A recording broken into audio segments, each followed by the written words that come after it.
तो भाई लोग, मुझे कभी नहीं लगा था कि मैं अपने चैनल पर किसी गाने को लेकर वीडियो बनाऊंगा, लेकिन जब मूवी को डायरेक्ट लोकेश कनगराज कर रहे हो और एक्ट थलापति विजय कर रहे हो और म्यूजिक अनिरुद्ध का हो, तो भाई कोई वीडियो कैसे ना बनाए। लेकिन अगर तुम सोच रहे हो कि इस वीडियो में मैं इस गाने का रिव्यू करूंगा, तो नहीं भाई, गाना तो एक नंबर है ही, लेकिन ये कोई नॉर्मल सॉन्ग वीडियो नहीं है, क्योंकि इस म्यूजिक वीडियो में इन्होंने कुछ ऐसे ईस्टर एग्स और हिंट्स दिए हैं कि जो LCU और उसके फ्यूचर के बारे में बहुत कुछ बताते हैं। तो without further ado, let's get started.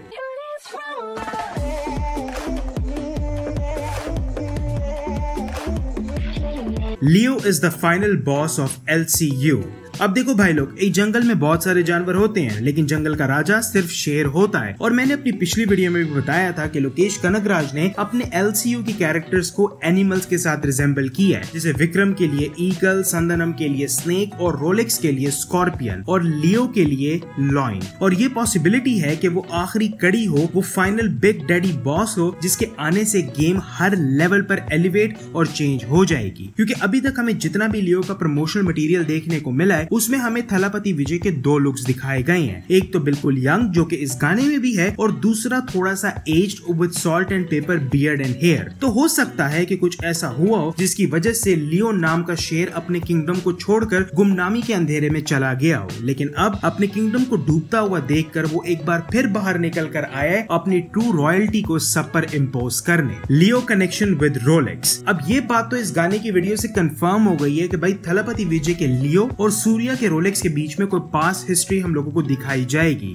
या फिर हो सकता है कि रोलेक्स ही वो वजह हो जिसकी वजह से लियो सब कुछ छोड़ छाड़ कर एग्जाइल में गए हो। क्योंकि ये चीज तो हमें इस वीडियो से पता चल गई है कि थलापति की गैंग भी इस मूवी में किसी किस्म के ड्रग से डील करती है। और यहाँ पर मेरी दो गैसेस हैं कि यहाँ पर एक तो वो हैश का काम कर सकते हैं और दूसरा अल्कोहल का, क्योंकि इस वीडियो में हमें जगह जगह पर शराब की बोतलें नजर आई हैं। और दूसरी तरफ अगर तुम इस फ्रेम पर ध्यान दो, तो जिधर ये गाना शूट हो रहा है उसके कॉर्नर में एक लोगो लगा हुआ है दास एंड को का, जिससे हमें इनकी कंपनी का नेम भी पता चलता है। और एक और इंटरेस्टिंग चीज जो मैंने नोट की वो ये कि इस वीडियो में लियो के कैरेक्टर ने एक लॉकेट अपने गले में पहना हुआ है, और ऐसा ही एक लॉकेट इस मूवी की शूटिंग के दौरान संजू बाबा ने भी अपने गले में पहना हुआ था। अब वो इस मूवी में लियो के फादर हैं या फिर गैंग लीडर, ये तो वक्त ही बताएगा। और लियो रोलेक्स के बीच के अंदर कनेक्शन है, इस बात को तो इस मूवी के लिरिक्स ने ही जस्टिफाई कर दी है, क्योंकि इस गाने की एक लाइन की लिटरल इंग्लिश ट्रांसलेशन ये है कि the scorpion sting does not affect the lion. और जैसा कि हमने विक्रम में भी देखा कि रोलेक्स एक एब्सोल्यूट मेनियक है, तो हो सकता है कि जब तक लियो इन पावर था तब तक रोलेक्स को उसने कभी अपना बिजनेस जमाने ही ना दिया हो। और यहाँ पर यह भी एक पॉसिबिलिटी निकल कर आती है कि रोलेक्स ने बदला लेने के लिए लियो की फैमिली,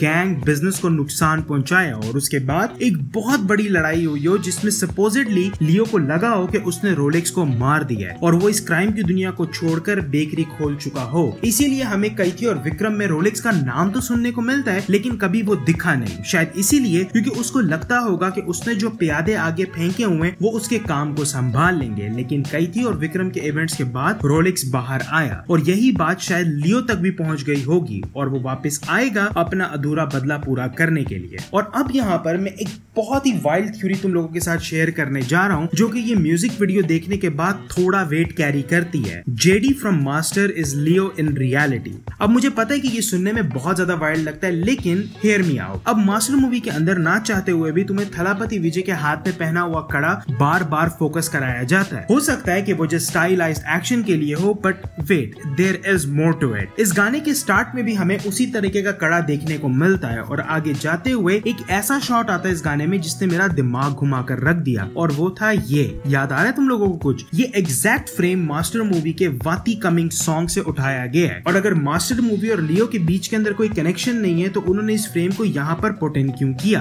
और दूसरी चीज ये कि अगर तुमने इस सिंगल के पोस्टर को ध्यान से देखा हो, तो उसके ऊपर लिखा हुआ है ऑल्टर ईगो। और दूसरी तरफ जब मास्टर का ऑडियो लॉन्च का पोस्टर आया था, तो वहां पर भी एक बुक पड़ी होती है जिस पर ऑल्टर ईगो का नाम लिखा होता है। और पूरी मास्टर मूवी में जेडी से जब भी कोई पूछता था कि वो कौन है, कहां से आया है, तो वो हमेशा कोई मूवी की स्टोरी सुना देता था। And technically we don't know who JD really really is. ये मेरा वाइल्ड गेस भी हो सकता है और या फिर लोकेश कनगराज शायद इस साल का सबसे बड़ा माइंड देने वाले ऑडियंस को। सिर्फ इन पॉसिबिलिटीज के बारे में सोचते हुए मुझे गूज बम्प्स आ रहे हैं। तो सोचो अगर ये रियलिटी में बड़े पर्दे पर देखने को मिला तो क्या होगा। तो यारों आज के लिए बस इतना ही। मुझे नीचे कमेंट्स में जरूर बताना कि तुम क्या सोचते हो इन सब थ्योरीज के बारे में, और अगर तुम लोगों को ये वीडियो पसंद आई हो तो लाइक, कमेंट और चैनल को सब्सक्राइब जरूर करना। और मैं मिलूंगा तुमसे अगली वीडियो में, तब तक के लिए। Hasta la vista, baby.